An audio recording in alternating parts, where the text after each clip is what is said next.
এই মুহূৰ্তে জনাই আছো এটা ব্ৰেকিং নিউজ।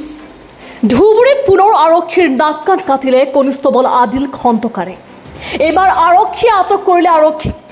দিন দুপৰতে আৰক্ষীৰ ৰূপত গুণ্ডাগিৰি কনিষ্টবল আদিল খন্দকাৰৰ।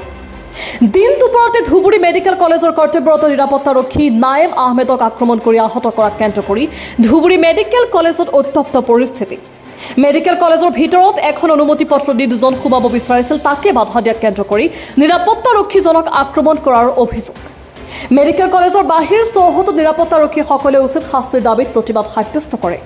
ইতিমধ্যে ঘটনাস্থলীত কলেজ নগৰ আৰক্ষী উপস্থিত হৈ কনিষ্টবল আদিল হুছেইনক আটক কৰি থানালৈ লৈ যায়। সমগ্ৰ ঘটনা সন্দৰ্ভত মেডিকেল কলেজ কৰ্তৃপক্ষই কনিষ্টবলজনৰ বিৰুদ্ধে এজাহাৰ দাখিল কৰিব বুলি জানিবলৈ দিয়ে।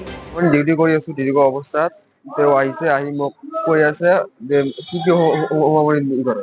মই আটকাইছো এনে, মই পাঁচটো দেখা একজন গৈছো, একজন পিছত যাব, ডক্টৰ ৰাউণ্ড মাৰিছে, পিছত যাব কৈছো যে তেওঁ মোক কৰি সোমাব। মই কৈছো মই কৈছো অলপমান পিছত যাব, ৰখাইছো, তাৰপিছত আহি মোক চিধা মাৰিছে। কৈছো কাৰণে ৰখাইছো কাৰণে মোক চিধা মাৰিছে। কিয় যাব নিদিয়ে এনেকৈ আহি মাৰিছে। এনেকুৱাই হৈছে আৰু মাৰিছে। মোৰতো বিৰাট পৰি আছে, মইতো আৰু কৰাই নাই। কি হৈছে মইতো দেখাই নাই, ক'ত গৈছে তেওঁ। মই নাক ধৰি বহি গৈছো। নাই মাম আৰু নাম নাজানো, মই শুনা নাই। ধুবুৰীৰ পৰা তাপস চৰকাৰৰ ৰিপৰ্ট, সুহানা লাইভ।